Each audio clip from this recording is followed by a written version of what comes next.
I see 52 bucks. You get excited when you see that. Are gig economy workers addicted to doing this type of work? Do you get in your car, turn the app on, and get excited when you see something good? Do you feel depressed when you don't make money and you see trash? Does the gig economy have us controlled? Are we addicted to the apps? Do you ever feel a little itchy when you're not working? You feel like you're missing out? When you see good orders like $13.50, do you get a rush, a dopamine hit? When you do a batch that's 40 bucks, how do you feel? Being addicted to something is not funny. It's not a game. It's serious, life-altering, life-threatening things that can put people in very compromising positions. I use that word as far as DoorDash and the gig economy and maybe Uber rideshare or whatever app you're doing, because I think it could be true. I want to see who's ready to get vulnerable with me today. Drop a comment right now in the beginning of this video. Have you ever felt like you have an addiction to the gig economy, the apps? It could be food delivery. Might be a game you play on your phone. Have you ever felt like when you're not a part of that and you're not dashing, you're not making money, you decide to go home early, you take a day off, whatever, do you ever check your phone? Yeah, I wonder if there's a peak pay. I wonder what's going on. I want to turn it on. I feel like I'm missing out. You hit your goal for the day of $100 and you're like, oh man, I could still make money. If I turn this off, I might be missing out on a really good order. Does that ever happen to you? The way the apps are designed, they're designed with colors, certain fonts, alerts, notifications, sounds that trigger a dopamine type of effect. In a similar way that slot machines are designed. It's kind of, they make it like a game. They put the diamonds and the rubies and rhinestones, and they tell you, congrats, you're top dasher. They give you a badge. They make the colors yellow, green, and red. Those things are all designed on purpose, aren't they? There's been times, especially in the beginning when I was doing rideshare, and I've shared this a few other times, but it's been a while, where I felt like when I would do rideshare, you have your phone, you're looking, you're waiting for that next person to pick up. And then you would accept the trip, right? And you would see the person's name. It would say Julie, Jennifer. It would say Robert, Mike, Matt. And you would pick them up from a bar. You're picking them up from an airport. You're picking them up from a work or whatever. And I would get almost excited, like, I wonder what this person's going to be like. I wonder if they're going to talk, if they're not going to talk. What are they going to look like? Are they going to be nice? Are they going to be rude? Are they going to be in a good mood? Where is it even taking me sometimes? I didn't even know where they were going sometimes before I knew how to kind of work Uber rideshare.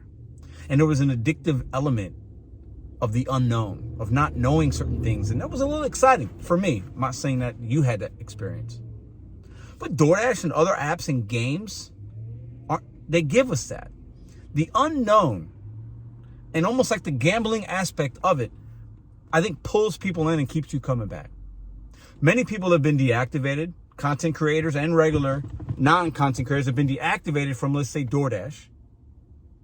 They're so mad, they're so upset, and then they're able to get back on, and they're almost happy because they felt like they were missing out. Many people have bad days in the gig economy, rideshare, food delivery, shopping, whatever. Or you have a bad day playing your video game. You have a bad day at the casino. You tell yourself, I'm not doing this. You go back the next day. You still turn DoorDash on. You go back to the casino. You go back to playing that game because you want to win. You want to make money. You want to make the next level. You feel like you can make that $100 at the casino. The addictive quality of the gig economy is definitely there. Now, it won't affect everybody the same way. We have different personalities. We have different characteristics that enable us to do and feel certain ways. But this is my question for you today. Are you addicted to DoorDash, the gig economy? Making money in your automobile? Is there an addictive quality to that? And if you answer yes or no or whatever, let's say you answer yes, can you get out of it? Will you ever go back to a W-2? Do you feel like the gig economy, DoorDash, Uber, has a hold on you in a negative way? If I have to answer that question, there are sometimes I feel like that personally for me. There are times I feel like, oh, I could work, I don't work Saturdays and Sundays, but there are times during the week when I work, I'm like, oh, I made my goal, but I can stay out a little bit longer. Or I'll go home and I'm working on something else and I'll turn that app on. Like, I'll just keep it on in the background. Maybe I get a really good Instacart order. I'll keep in DoorDash on. Maybe something good comes through. I feel like I'm missing out at times.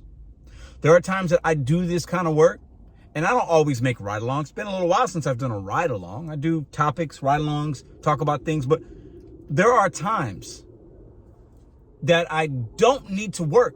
Maybe the bills are paid, my goals are met for that week or that month, and I work. And I'm out working because I feel like I might be missing out. I might be missing out on a good day. And some of that's a hustler in me. I'm always like, hey, maybe I can exceed my goal today because the next day might not be good. So I'm always planning and preparing and staying ready, right? When you stay ready, you ain't got to get ready. But man, these apps can definitely be addicting. Can't they? For probably the majority or many of you, or maybe most of you, it's not. It's not something you think about. You turn it on, you turn it off. A lot of people do this part-time. It's cool. But there are enough people that probably started doing it part-time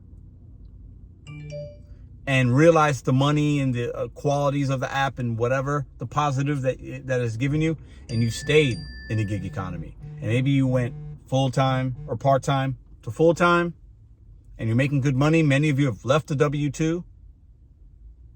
Is it because there's an addictive quality to it?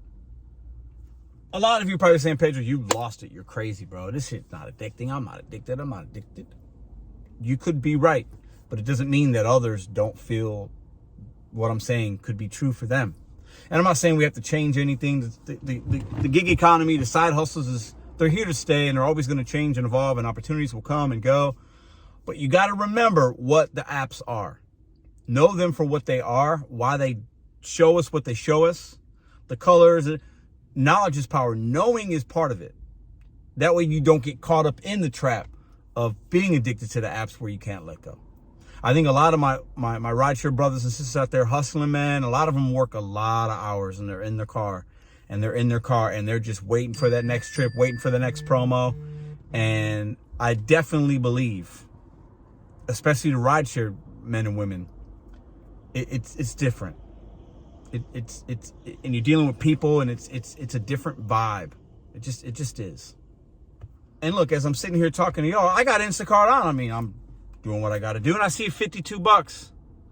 You get excited when you see that. It doesn't mean you take it. You got to look at it. But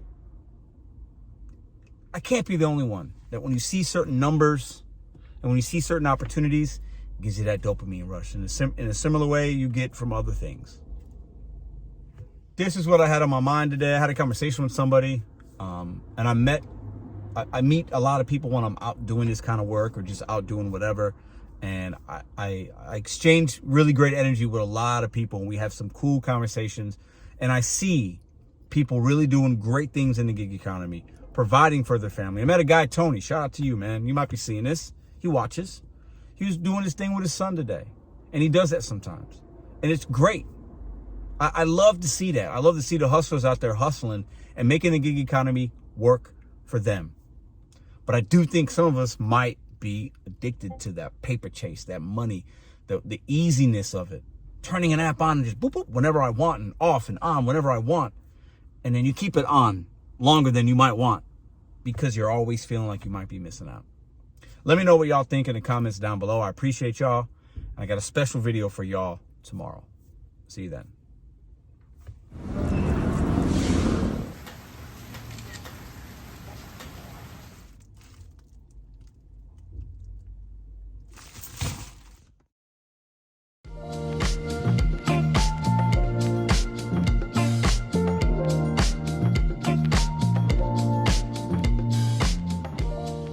If you like this video or others, check out this one here. Consider hitting subscribe. Let me know what you think in the comments.